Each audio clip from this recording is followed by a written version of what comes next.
नमस्कार। आज हम बात करेंगे प्लानिंग प्रोसेस की, मतलब योजना प्रक्रिया की। हमारे पास जो जानकारी है वो यही दिखाती है कि कोई भी लक्ष्य हो, चाहे बिजनेस का या पर्सनल, एक सोचा समझा प्लान, एक रास्ता बनाना बहुत जरूरी है। तो आज हम इन्हीं कदमों को देखेंगे और ये भी कि भारत की कंपनियां इन्हें कैसे यूज करती हैं। कोशिश रहेगी कि इसे आसान शब्दों में समझें। ठीक है, तो सबसे पहला कदम उद्देश्य तय करना, यानी बिल्कुल साफ होना कि भाई हासिल क्या करना है, छोटे लक्ष्य या लंबे समय के लक्ष्य। जैसे रिलायंस जियो, जब उन्होंने शुरुआत की, उनका एक बहुत बड़ा साफ उद्देश्य था, हर भारतीय तक सस्ता इंटरनेट पहुंचाना। बिल्कुल सही। और ये सुनने में जितना आसान लगता है ना, उतना होता नहीं है। उद्देश्य एकदम साफ हो, जिसे मापा जा सके, जिसका कोई टाइम फ्रेम हो, ये तय करना ही अपने आप में एक, कह सकते हैं, कला है। अगर ये नींव ही ठीक ना हो तो फिर आगे की पूरी प्लानिंग वो डगमगा सकती है। जियो का लक्ष्य तो बहुत ही महत्वाकांक्षी था, मानना पड़ेगा। सही कहा आपने। अच्छा, इसके बाद आता है स्थिति का अनुमान लगाना, मतलब भविष्य में झांकना। एक तरह से आगे मार्केट कैसा रहेगा, कंपटीशन क्या करेगा, हमारे पास क्या रिसोर्सेज होंगे, टेक्नोलॉजी कहाँ जा रही है। जैसे आपने टाटा मोटर्स का जिक्र किया था, नेक्सॉन ईवी लाने से पहले उन्होंने जरूर यह अंदाजा लगाया होगा कि भाई फ्यूल की कीमतें बढ़ेंगी। हाँ बिल्कुल। और लोग इलेक्ट्रिक गाड़ियों में इंटरेस्ट दिखाएंगे। हाँ, और यहीं पर प्लानिंग का असली मजा है। ये अनुमान लगाना ही आपको आने वाले रिस्क और जो मौके हैं उनको पहचानने में मदद करता है। लेकिन भविष्य तो वो अनिश्चित होता है ना। हाँ, तो कंपनियां सिर्फ एक बेस्ट गेस नहीं करती, वो कई अलग अलग सिनेरियोज, मतलब संभावित स्थितियां सोचकर चलती हैं। ये सिर्फ अंदाजा नहीं, ये रिस्क मैनेजमेंट है। दिलचस्प। अच्छा, तो हमने सिचुएशन समझ ली, भविष्य का अंदाजा लगा लिया। अब ये सोचना कि लक्ष्य तक पहुंचे कैसे, रास्ते क्या क्या है, यहीं पर विकल्प तैयार करने वाली बात आती है, राइट? हाँ बिल्कुल। यानी अब दिमाग दौड़ाना है कि मंजिल तक जाने की क्या क्या तरीके हो सकते हैं। जैसे अमूल वाला उदाहरण था, दूध की बिक्री बढ़ानी है तो वो सोच सकते हैं, अच्छा क्या नए स्टोर खोलें, या फिर ये जो ऑनलाइन डिलीवरी एप्स हैं, स्विगी, जोमैटो, इनसे टाई अप कर लें, या फिर एक बड़ा सा एड कैंपेन चला दें। जरूरी ये है कि जितने ज्यादा प्रैक्टिकल ऑप्शन सोच सके उतना अच्छा।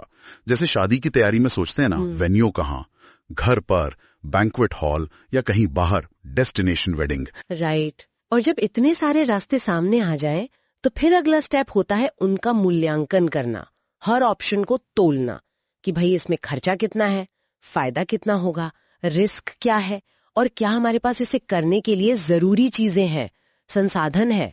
जैसे फ्लिपकार्ट ने जब ई कार्ट शुरू किया, अपना लॉजिस्टिक्स, उन्होंने जरूर सोचा होगा कि अपना सिस्टम बनाना ठीक है या किसी थर्ड पार्टी, किसी दूसरी कंपनी की सर्विस लेना। हाँ, और ये मूल्यांकन जो है ना, ये सिर्फ गट फीलिंग, मतलब मन की आवाज पर नहीं होता।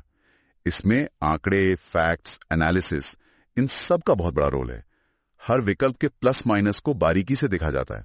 ई कार्ट वाले केस में उन्होंने जरूर लंबी अवधि का हिसाब लगाया होगा, अपना सिस्टम बनाने का फायदा या बाहर वालों पर निर्भर रहने का। बिल्कुल। और इस पूरी माथापच्ची के बाद ही हम अगले कदम पर पहुंचते हैं, सबसे अच्छा विकल्प चुनना। यानी वो रास्ता चुनना जिसमें लगता है कि सबसे अच्छा रिजल्ट मिलेगा और रिस्क भी मैनेजेबल हो, कम हो। हाँ, और ये फैसला अक्सर बहुत स्ट्रेटेजिक, मतलब रणनीतिक होता है। कई बार सबसे आसान या सबसे सस्ता रास्ता नहीं चुना जाता, बल्कि वो रास्ता चुनते हैं जो कंपनी को लॉन्ग टर्म में, भविष्य में आगे ले जाए। जैसे इन्फोसिस, उन्होंने शायद क्लाउड कंप्यूटिंग में ज्यादा इन्वेस्ट किया दूसरी आईटी सर्विसेज के मुकाबले। क्यों? क्योंकि उन्हें लगा कि फ्यूचर इसी में है। भले ही शुरू में मेहनत ज्यादा लगे। विकल्प चुन लिया, अब है एक्शन का टाइम, योजना को लागू करना, मतलब जो कागज पर था उसे अब जमीन पर उतारना, रिसोर्स लगाना, जिम्मेदारियां देना और काम शुरू करना। जैसे HUL, उन्होंने अपने मार्केटिंग प्लान के हिसाब से लाइफ बॉय के लिए वो स्वच्छ भारत वाला कैंपेन चलाया होगा। और सच बताऊं, कई बार बहुत अच्छी अच्छी योजनाएं भी यहीं आके फेल हो जाती हैं। एग्जीक्यूशन यानी अमल में लाना, प्लान बनाना एक बात है, उसे ठीक से लागू करना बिल्कुल दूसरी। इसमें टीम का कोऑर्डिनेशन, सही रिसोर्स और लगातार मॉनिटरिंग, ये सब बहुत जरूरी है। ये वैसा ही है जैसे शादी में वेन्यू और कैटरर चुन लिया, लेकिन बुकिंग कंफर्म करना, एडवांस देना, वो असली काम है। बिल्कुल। और फिर आता है आखिरी लेकिन बहुत जरूरी कदम, योजना की निगरानी करना। यानी लगातार देखते रहना कि भाई सब कुछ प्लान के मुताबिक चल रहा है या नहीं, हम लक्ष्य की तरफ बढ़ रहे हैं, और अगर नहीं तो कहाँ दिक्कत आ रही है, क्या बदलने की जरूरत है। एग्जैक्टली इसे फॉलो अप या कंट्रोलिंग भी कहते हैं। जैसे जोमेटो का उदाहरण लें, वो रोज देखते होंगे कि डिलीवरी टाइम कितना लग रहा है, कस्टमर खुश हैं या नहीं। अगर कहीं देर हो रही है तो वो फौरन अपने ऑपरेशनल प्लान में बदलाव करते होंगे। ये शादी के दिन तक सब चेक करते रहने जैसा है, सब इंतजाम ठीक है ना, कुछ कमी तो नहीं। प्लान कोई पत्थर की लकीर नहीं होता, उसमें जरूरत के हिसाब से बदलाव वो तो लाना ही पड़ता है। तो अगर हम संक्षेप में देखें तो ये 7 कदम: उद्देश्य तय करना, स्थिति का अनुमान लगाना, विकल्प खोजना, उनका मूल्यांकन, फिर बेस्ट चुनना, उसे लागू करना और फिर निगरानी रखना, ये किसी भी लक्ष्य को पाने का एक बड़ा ही सिस्टमैटिक तरीका है। यहाँ एक बात सोचने वाली है, हमने ज्यादातर बिजनेस के उदाहरण लिए हैं, है ना, रिलायंस, टाटा, अमूल।